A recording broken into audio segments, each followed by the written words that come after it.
Welcome back to Indie Housing Market. I'm Kyle.morris with Morris Property Group and FC Tucker. I'm Shelly Walters with the Shelly Walters Realty Group and FC Tucker. Hi, guys. Welcome back.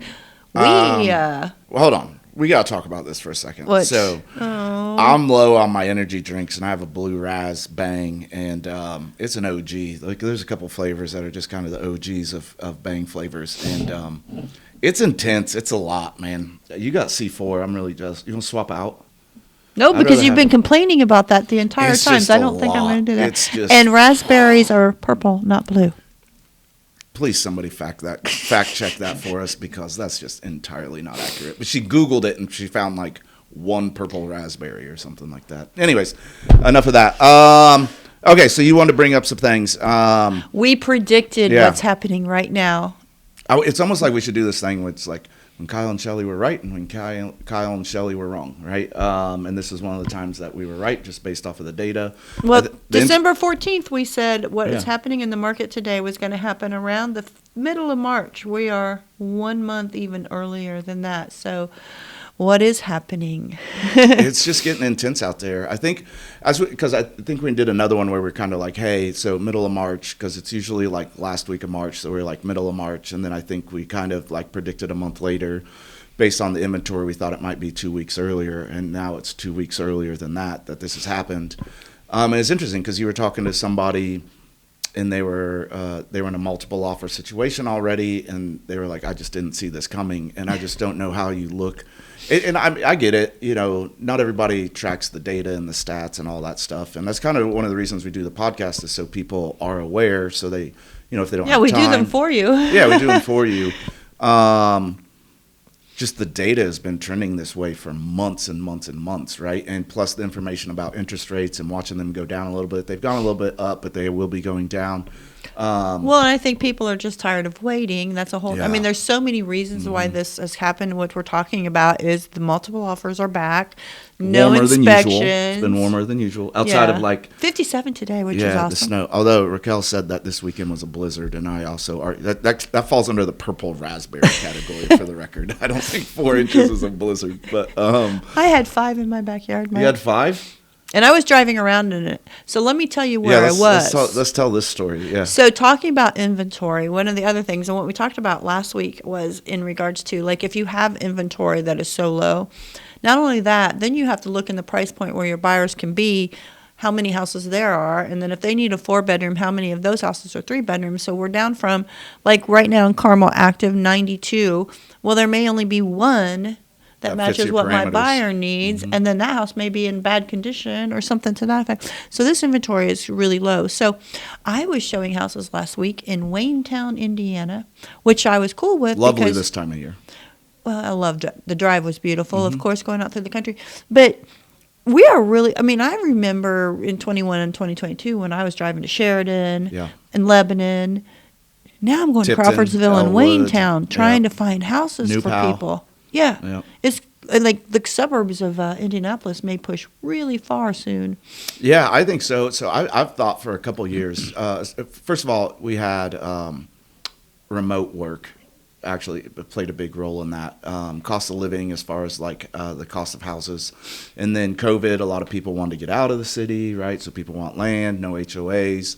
So, yeah, I mean, for a couple of years now, you know, Greenfield's going to be a suburb, you know. I mean, it kind of already is. That's been going for a while. That's been going that way. But you got, so Mooresville's always been really close, but Martinsville now is suddenly 35, 38 minutes into downtown. You know, you got, Brownsburg's always been a suburb, but I feel like they're going to be more absorbed like a Fishers is, right? You're going to start talking about Tipton. Brownsburg and Avon for sure. Right. But that just shows, like, buyers, if you're having trouble finding homes, I mean, if you're really not trying to get anywhere specifically, like I have to be in this city, and you're having trouble finding inventory, think outside of the box of look at some of these great towns we have that are a little farther out. But I was shocked when they were sending me the houses they needed to see because of their price point, where we were going to go. And like I said, I was happy about it. It was my old stomping grounds where I grew up, and so it was fun to go back. That's where you grew up? I grew up in the town of Newtown, Indiana. Really? Which is out there. Yeah. Man, that's awesome. You grew up on a farm or in the city? I grew up on a farm. That's awesome. What'd you guys raise?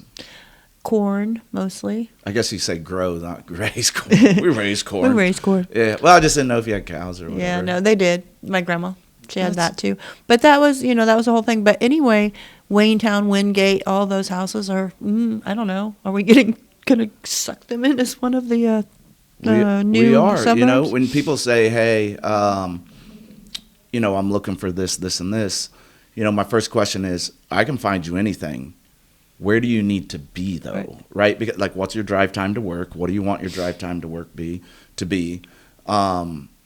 Because the houses are out there. What ends up impacting is geographical location. You know what I mean? And so if you actually are open geographically, which I understand when people aren't, they want school systems or they want to be close to family or whatever it may be. And so that can limit it. But when you have an open geographic, it's like, hey, I work in the city. I just need something that's a 30-minute commute. I could probably find you anything that you're looking for. It's like, I need something on the northwest side. Right now, I just split it into a quarter of what the inventory is. Right. Right. Well, and the other thing too is what we were talking about with my these are first-time home buyers. What I was talking about is the whole idea is they're renting and they've been renting for 3 years and they're done with it. They don't want to do it anymore. The amount of money they're paying per month could get them a lot of house compared to what they're paying to their landlord. But the part what I said is, okay, let's get you in a house. This is your stepping stone. If we get you in there and you have a house and you grow equity, which is happening, we're seeing these multiple offers. We can talk about that in a minute. But get in the house in 3 to 4 years from now, then maybe you can move a little bit closer. But this gets you the ability to buy a home. Well, and the interesting part about this, too, is when COVID happened and people were paying over list and people are like, I just don't understand paying over list. And that's a personal preference if you want to do it. Sometimes it's not up to that. It's about I have to move or I need this or, we specifically want this neighborhood. It's just not as clear cut as that. I understand a lot of people make a decision based off of the finances and the business decision of it. But sometimes people just do pay a tax for wanting what they want, right? That's just the reality of it. People will be like, hey, should I put this $40,000 kitchen in? And we do the math. And I'm like, all right, you're going to recoup maybe 30 of it, 28 of it. And then so over 7 years, what does that $12,000 come into a month? Are you willing to pay this $50 a month tax to have the kitchen you want? And I say, if you're living there, do what you want. Exactly. Make sure it's not purple. Right. So, but the crazy part is so when the market is like this, I'm not encouraging somebody to pay over list or don't overpay or pay over list. I don't really care what somebody does. But it's almost a given what we're looking at, except for the houses that we still have inventory out there that is not sucked up yet at 150 days on market. Yep. There's some issues there. Right. There are. And there's deals to be had there. But, when you pay over list, what people don't realize is that now becomes a comp for the houses that are listed for the next 6 months. And when that happens 1 time, 2 times, 3 times, now all the comps are at a higher level, right? And so now all the houses being priced for the next 6 months are based off of this over list price, right? That now becomes fair market value. So other houses all go up. And then to even come back down from that, it would take a decline the following 6 months, which would then take the pricing the next 6 months after that. For something to crash like that to actually have a negative we're never impact. going to see that because we were seeing I can't say that because weird things happen. But October outside of something catastrophic or again, 2008 or COVID, something we can't project. Correct. So October, November, December, we were seeing list to sale ratios a little bit down to 97, averaging 97%. So that's why we kept saying the best time to buy was yesterday. Get out there and buy. Well, now in the stats that I pulled together, Carmel is currently at the past 30 days of sold, 101%. Westfield's at 99%, and Zionsville's at 100%. We were at 97% 2 weeks ago. And even the 97% is a misnomer, right? Because it's okay, that's list to sell ratio. That doesn't take into account the appreciation of 3% that we had this past year, a little bit higher than that, but we'll just 6, I think. It's 6, but I think Brad state-wise it was 6.5 or right? something like that. Yeah. So it doesn't take into account for that. It definitely doesn't take into account the 15% from the year before that, or the 18% the year before that, or the 18% the year before that.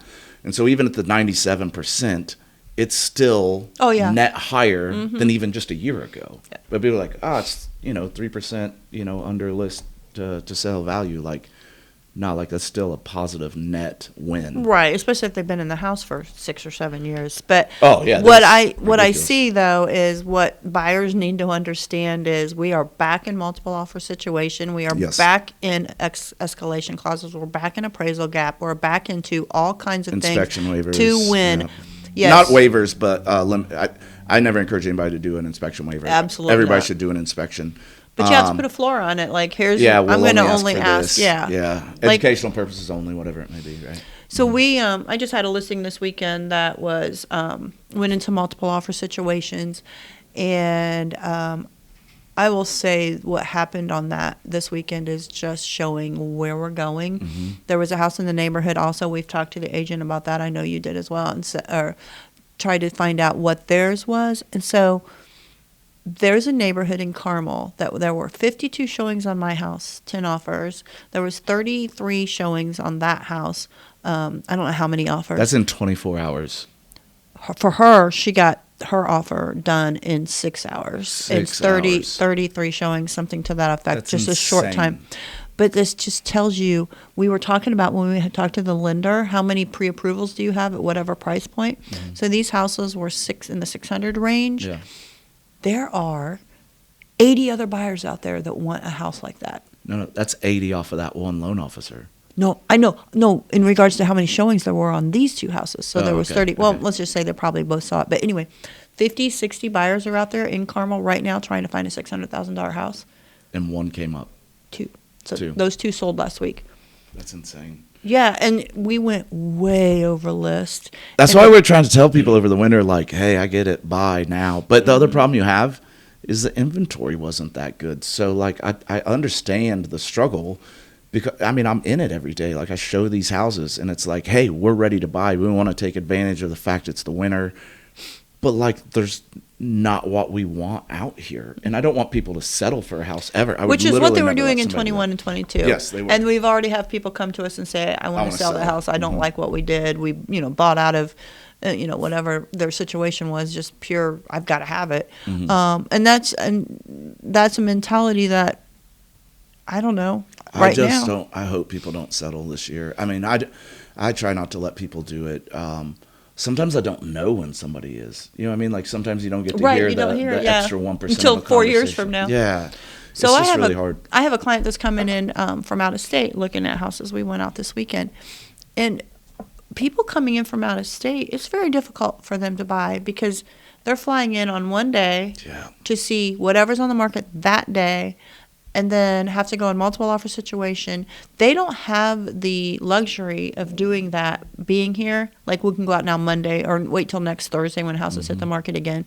They don't have that luxury. So to start to have the conversation with them is, I'm sorry, but I think we're going to have to video and you're going to buy it sight unseen. We're back to that too for anybody trying to come into town. Too.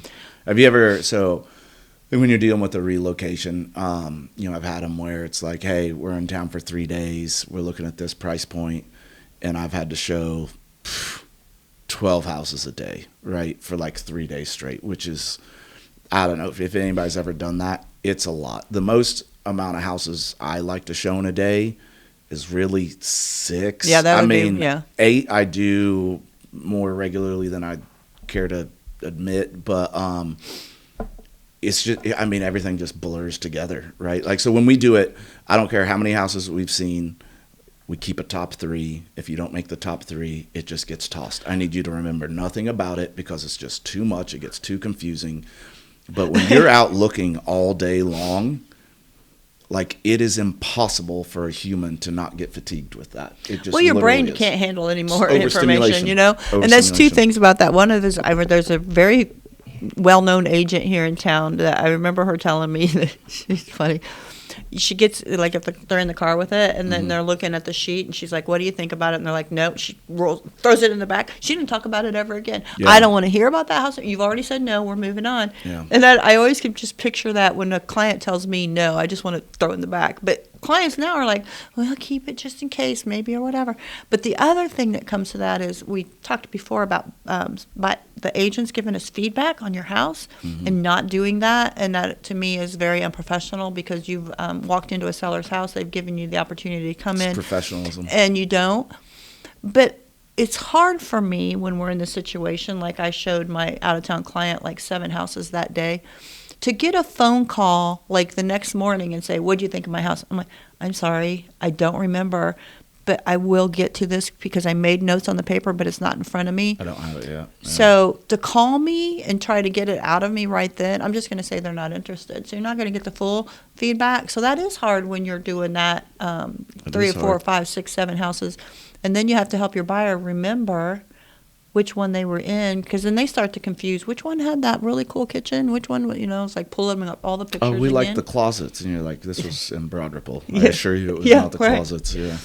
I don't know. It's just really interesting, and honestly, I'm not looking for any sympathy or anything like that, but like for agents who listen to this, like, I don't know, buckle up. Like, that's just the reality of it. Like, this is going to be a situation where I tell my wife, like, I'll see you in July. Like, that's just the reality of and this. I worked till 1:30 last night, just to get caught That's why up. you're drinking a C4 right now. Yeah, exactly. But like you said, not complaining, just trying to state to people listening now, especially agents, the ones that were saying I had no idea. The phone calls I received when I was saying, offers are due by, and they're like, do you really think you're going to get multiple offers? I'm like, I already have 6. Yeah. Like, what? Mm-hmm. And then You can tell when your phone starts lighting up with showings. Like, you remember you list a house and like it's on the market 10 minutes and there's a showing. And that you're just happened. like, That "What happened. is going We had on?" 4 showings within the first 5 minutes of it being live. That was, That's intense. yeah, then you knew it was coming. Yeah. But the other thing is just knowing that for agents to understand where we are, which is where we are. If a house has been on the market just that day, that we are going to probably have, if it's a great house, multiple offers. Get your offer in quick and put your best foot forward. There's still agents out there that think that just counter me. It's not going to happen. Yeah, that's good. You're not going to get a counter. Not when we have 10 offers in front of us. We would never Which is counter. hard because we just had 3 months where you could. You could counter and you could get inspection items Yeah. done. And we've been talking about this for 2 months. It's going to go away, and it's gone. Mm-hmm. Not on all the houses that are on the market for 150 days. But if it's a great house, hit the market. You've got to understand all the addendums you need to add to the purchase agreement. Put your best foot forward, and then see what happens. But now you need to be counseling your buyers again. Mm-hmm. Be ready. Understand the appraisal gap, why you need to do that. Make sure the buyers understand that and understand that that is above cash above their down payment. And so, their down payment, they may want to do 20%, but in this market, they can only put down 10 because they have to hold that money back. Well, I was just talking to David McCoy with Howard Hanna Mortgage, actually. I'm glad I remembered to say that. And we're going to have Ross on next week. And so he was getting ready to do some training. Like, they're getting ready to roll out an FHA product where the down payment is rolled up as a secondary mortgage.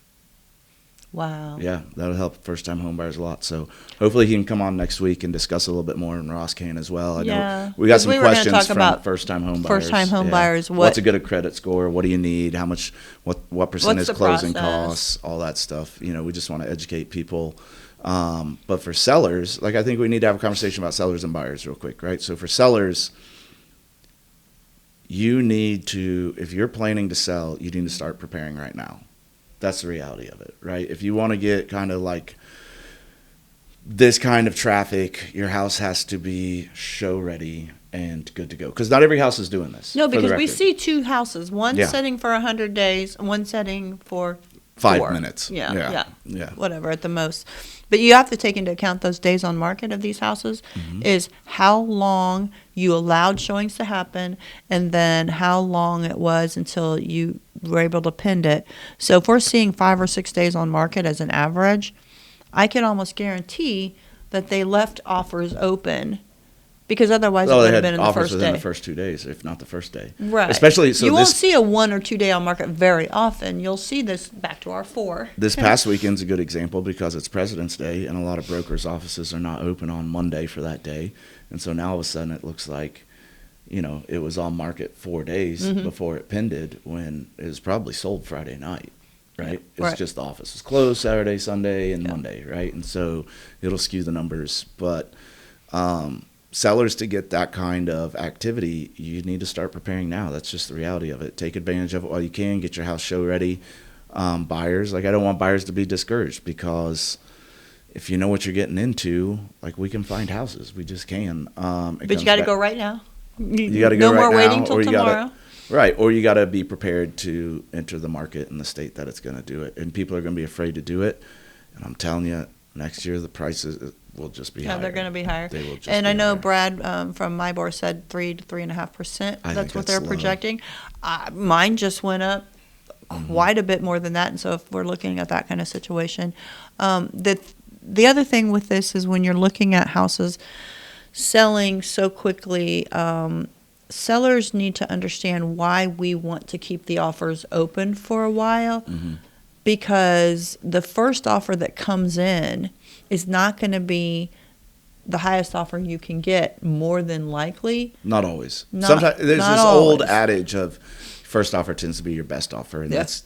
I would agree with that until about 3 years ago, maybe 4 years ago, because now people don't want to put in their best offer because it will just get beat. They want to see it go up to then put in their best offer. Yeah, they wait till the because last they're just minute. gonna get It's due at beat by 3. somebody. They send it to you at 2:45 because they've tried to figure it all out. Oh, there's people who will go see a house on Friday and they'll be like, cool, we'll send you the offer Sunday night.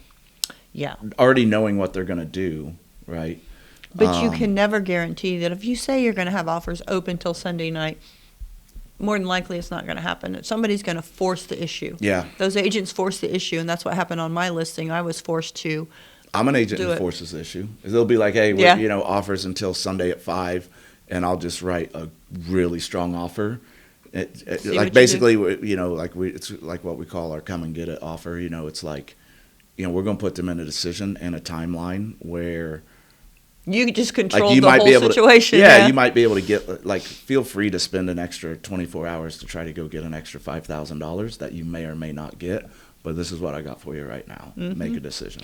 Well, the other thing that was really, I couldn't believe, which is this is where I think the agent mentality of people not really paying attention to the market's going, is listed it on Wednesday, showing started Thursday, and I was seeing showing requests come in on Monday and Tuesday.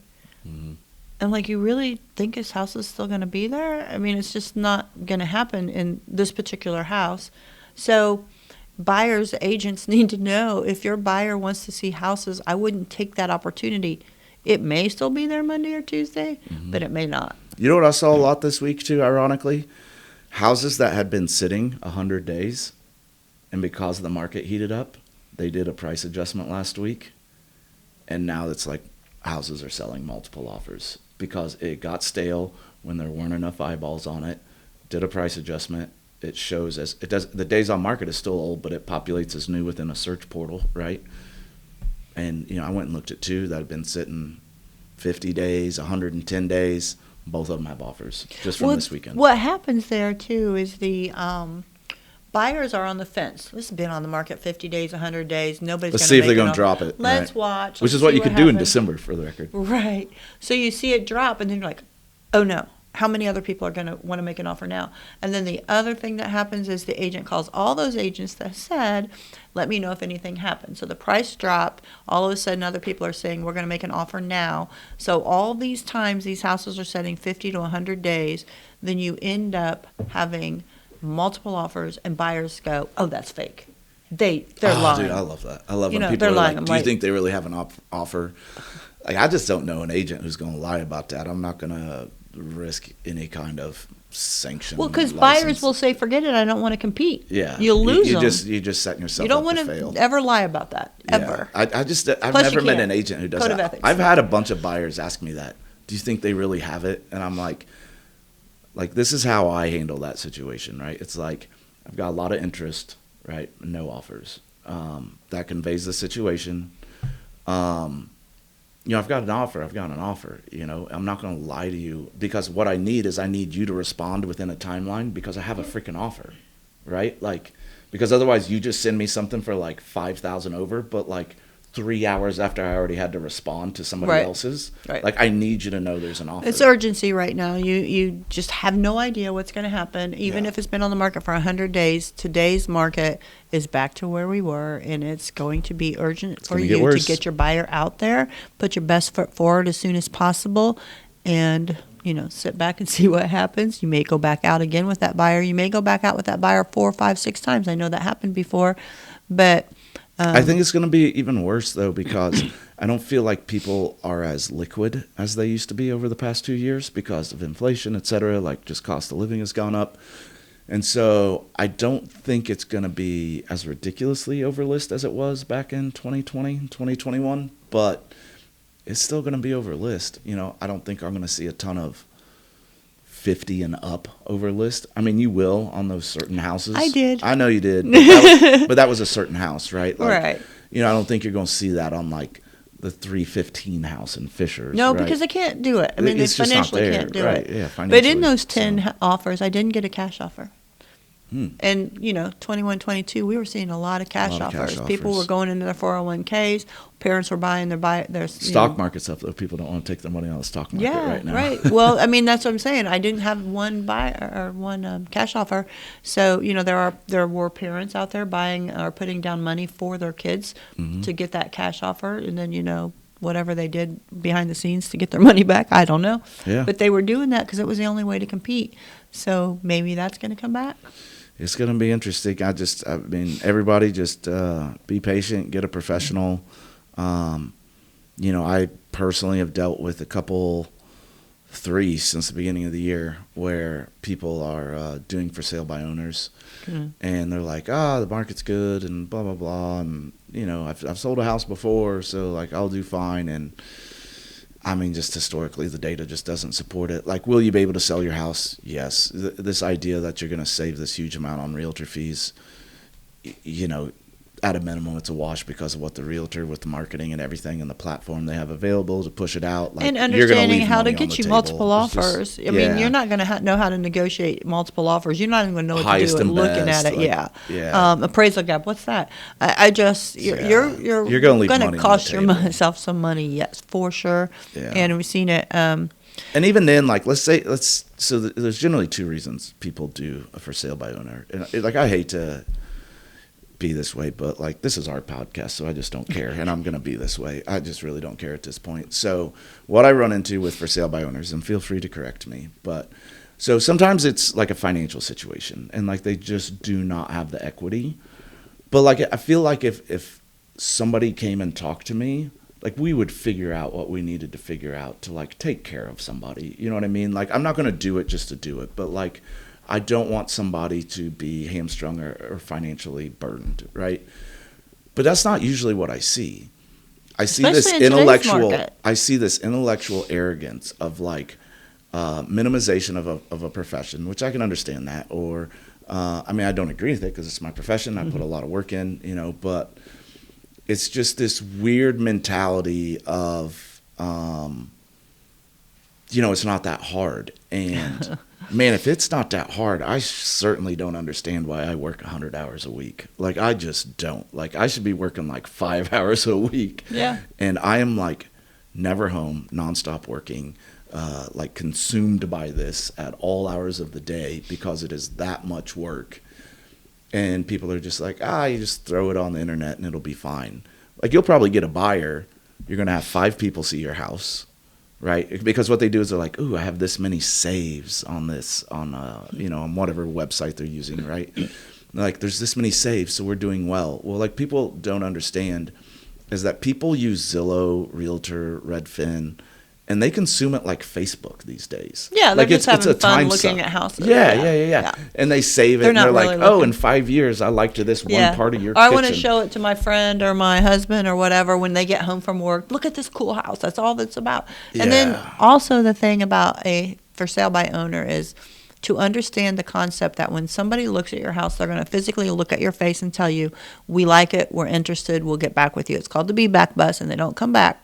But you think It's called the Be Back Bus. Have you ever heard that in sales? I haven't. That's the Be We'll Back. be back. It's the be back bus. The Be Back But Bus. so that's just having, you're opening yourself to all kinds of stuff. This gets me to another thing. Agents in these multiple offer situations, if you're showing houses and you're with your buyer and you know that there's other agents coming in behind you, pay attention to who's coming in the house. Mm-hmm. Because this past week, I was showing a house, and a couple walked in, and I looked at them, and I said, are you an agent? And he said, no, we're here to see the house. And I said, where's your agent? He's on his way. And I said, I'm sorry, but you'll have to step out until your agent is here. He got livid at me and said, we're just going to look around. I said, I'm sorry, I cannot let you in. I shut the door. For all of you agents that just don't pay attention to what's happening, first of all, that is not, to me, I don't know what that breaks a rule of, but you can't just randomly allow people into a seller's house that you're in, and you're supposed to be there to protect the house. If you're showing a house, it's a violation of my board standards. I mean, it's a violation. So I'd have to look in to see if it's against. It went further. It's for sure against my board. He opened the door again. I should have locked it, but I didn't. He opened the door again and handed me the phone and goes, "Here's my agent." And the agent on the phone said, let them look around. I'll be there in a minute. I said, absolutely not. I'm not doing it. And so he, The fact that the agent didn't even understand that is the fact that the agent was mad at me because I wasn't going to babysit his buyers. So we were in there for about 5 more minutes. Then we stepped outside, locked the door. That guy was still sitting on the porch giving me, the evil look. We stood in the driveway for 15 minutes talking about that agent still wasn't there. So he was going to let his buyers look at the house. Basically, probably was waiting to see if they liked it or not and just leave, and I do the showing for him. But anyway, went on further that the buyer asked for my business card because it was turned me into the broker, and I go for it. I would love for him to hear that I did my job. Yeah. But here's the problem is those agents, they won't listen to this podcast even. No. But protect the house that you're showing. You can't just allow random people. That has happened to me more than once. And I will not let people in, and I will stand my ground on it. I don't care what they think about me. I hear of it happening a lot. I've never had. I'm like the guy who wishes that would happen to me. I'd be like, let me have this conversation with somebody. It's just I've never seen it, but I hear about it a lot, a disturbingly amount. Well, my seller, I'm talking about my seller. He's got a Ring doorbell. Mm. After it was all over, everybody does these days. Right. After it was all over, he said, there were times I was really curious if they even had an agent. They just walked right in. And with all the showings that were happening, I tried to do a limit. Because what if the agent's upstairs? So lock the door. Yep. Don't leave the key in the door. Lock the door. Do your showing. If another agent's coming to show it, they have the key code to get it. Or they'll knock. They'll figure it out. But anyway, that's just on my soapbox because that was really irritating to me. And then to have my seller tell me that people were just walking in, I don't know what to do about it. Stand there, but then, I don't know if it's a mixture of agents. It's a mixture of our society as a whole right now of entitlement, and I don't know. I mean, I'm not getting on no soapbox by no means, but we just got to do better, people. That's just all there is to it. I mean, if it was your house, the argument's going to be well, what if we want to buy it? I was like, well, if you want to buy it, you'd be here with an agent. What do you want from me? I don't know. It's just frustrating. Even the for sale by owner thing, it's just I can literally tell you how agents manipulated this situation because I comped it out. I mean, agents were shopped to list this house, and I comped it, and I had the value of it, and the backyard was not the best for what you're looking for, but the backyard was included in the pricing. And all the feedback was love it, backyard just doesn't really work.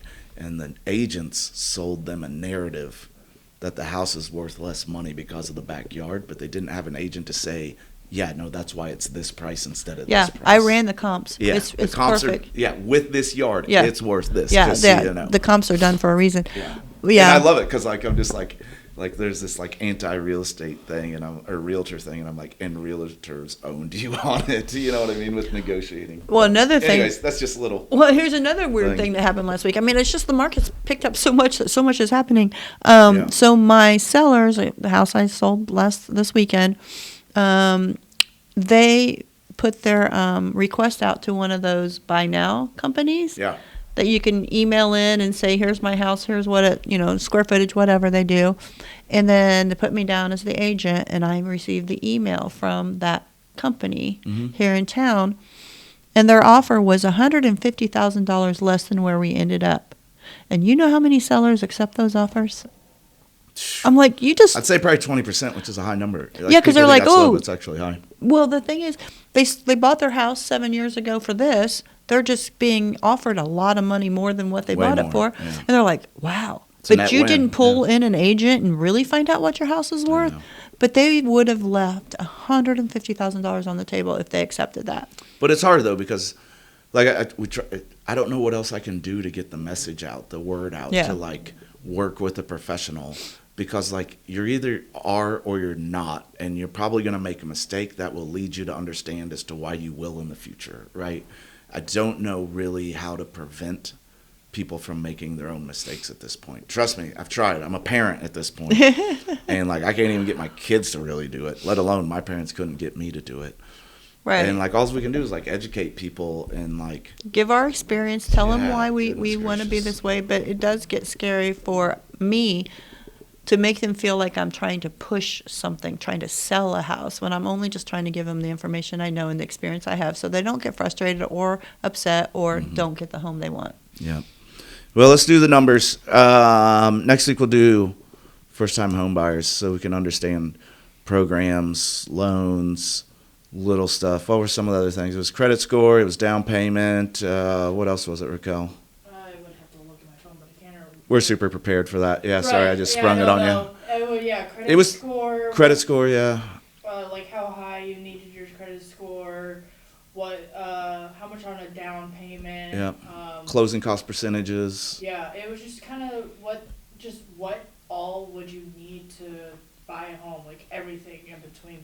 Well, what was sad in that situation is they threw that out to the mass public on Facebook, and the responses from the mass public were politically motivated. Imagine that. Well, someone literally said you need an 800 plus credit score. How many people do you think in the United States have an 800 plus credit score? Right, and then they were like, what else did they say?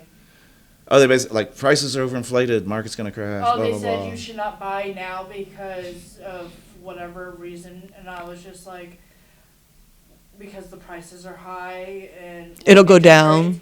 This dude bought a house in 2019, so he's the expert, right? Yeah. Well, and that's the problem is throwing it out there to the masses. Go to us. We are the experts in it every day. We can help you guide through the process. An unprofessional opinion. Yeah, I've got a bunch of unprofessional opinions that I'm super uneducated on. This just happens to be the one that I know where I'm talking about on it. You know, that I don't know how many years it's going to take for us to get away from the 3% interest rates for people to realize that was a fluke. It will never come back. And so just get used to where rates are. Mm-hmm. I mean, we're just never going to be there again. No. And people are like, oh, rates are high. Like, nah, they were low. They're normal Unusual. now. Yeah, they were unusually low.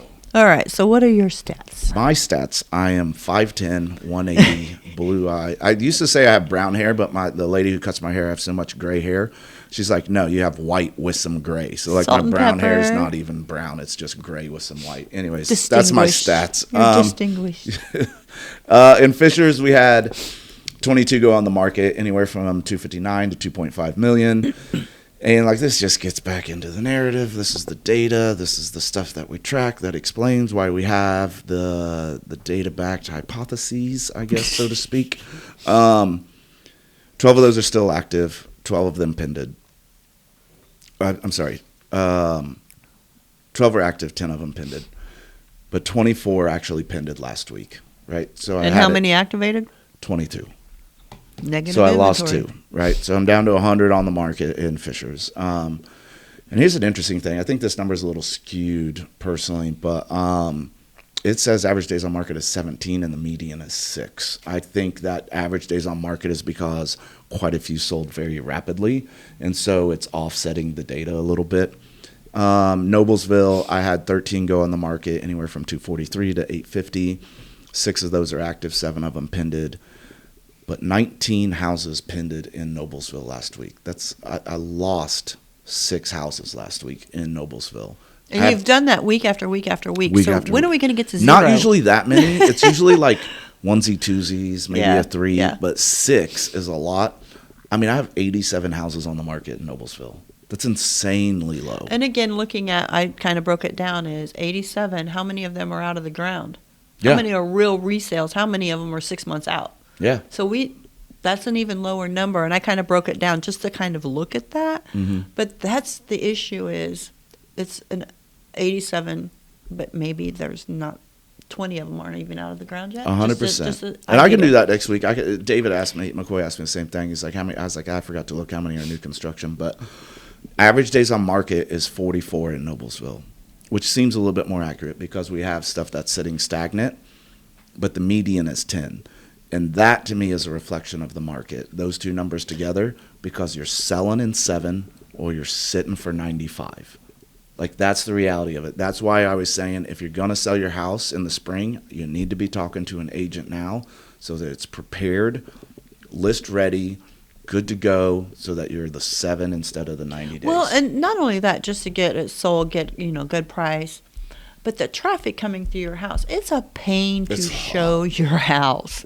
Like, nip it in the bud, get it out of the market, make it priced right, get Feel it ready. prepared when you're doing it. Just get it ready so that you can stop the showings. Yeah. Yeah. No. So that's my numbers. I think that's a better reflection of everything. We're cleaning up some of the stale listings. But, the market is very intense, right? Well, it's heating up, I'll say is a better word, but it's heating up. But I'll tell you this, like the buyers out there, they know what they want. When they see it, they buy it. And if you're not that, you're sitting. And so you have to be ready. And there's no time to think even right now. Is not. There's no time to think. If it's a great house, there's no time to think. I'll sleep on it overnight. If you're going to take the time to go out and look at a house, be prepared to write the offer if you like it. Yeah. Which is why you got to get out and look, in my opinion. I want the pre-approval. And, if they're wanting to buy in March, because I need a ready, willing, and able buyer. That's technically what I'm supposed to have. Let's go out and look at some houses. Right, it's almost education. with, no intent, but, educational. Yeah, I mean, it's not no intent because we could buy it if it's we want this one. Right. But, you got to get out there and kind of see what it's like. And so, hey, we kind of like that house. What happened with it? It was gone 12 hours later. You need that piece to be educated to pull the trigger when you have to pull the trigger. Right, yeah. It's very hard for somebody to start looking for houses at the time that they're ready. And the first house, we're looking at them yeah, this is your house. Yeah. And 10 houses later, they're like, I wish we. But they're not ready because they didn't do the educational process for 2 or 3 weeks to know what the market can bear, what the houses look like, and what you'll never see again. Correct. But so in Carmel, 32 of the houses listed, 17 of them pended in that 7 days, so half went up right off the market in 7 days. 30 total pended, so we had a positive of 2 for the inventory. And then the average days on market, and that's pended ones, the average days on the market was 30. The median was 6 over all those that pended. So looking at the really old ones, I was seeing, like I said, 150 days. So that was 30, which is still low for sucking up really old listings. Currently, there's 92 active. 31 of those are new builds, probably not even out of the ground. So if we really want to look at it, 61 resale properties available in Carmel right now, and that's just nothing. I remember we were at 150 houses on the market last September, October. Yep. And it was standard, 150, 140, something like that. We're now at 92. So we've lost, 40%. 50. Yeah, something like that. So solds in the past 30 days were 67. And list to sale ratio in Carmel went up to 101. So we're going over list. We can't even say it's coming anymore. It's here. I know. And days on market for those 30 days was 8. So we went down the past 7 days to 6. And the average was 34. So the average is staying around there. But when you're looking at median, we're at 6 and 8. Mm-hmm. In Westfield, 27 hit the market. 7 of those pended. And 18 total pended last week. The average days on market was 42 for all those pendeds, but the median was 13. And for Westfield, that's come way down. Yeah. There's currently 170 active in Westfield, but 112 of those are new builds. So you got 60 houses that are resale. 58 resales in Westfield. And I get back to the Westfield is so heavy on new builds that out of those 112, I didn't look to see how many are out of the ground, but there's 58 resale properties available in Westfield right now. In the past, Builders still have low rates right now. yeah, and that's a good time to take advantage of that if you can take the time to build. Sold 97 in the past 30 days. List to sale ratio was 99%. And days on market was median 33 and average was 54. Wait till, so like with those new constructions, wait till, like we need to pay attention to this. I wonder what those numbers are going to look like come, call it fall, because people are going to go get into a hyper competitive market over list with slightly higher rates, and they can just go build and get like a 5.1 interest rate. Yeah, a lot of them are at 4.99. The new construction is going to be... and there's a lot of them available to go buy. And they're going to sell it as specs instead of semi-custom again. You know, you're not going to be able to like get specifics on it because they're not going to have the capacity to do it. Yeah. So. Well, for Zionsville, 8 of them hit the market. So 4 of those 8 pended in the 7 days, but 10 total in the past 7 days. So we lost inventory in Zionsville.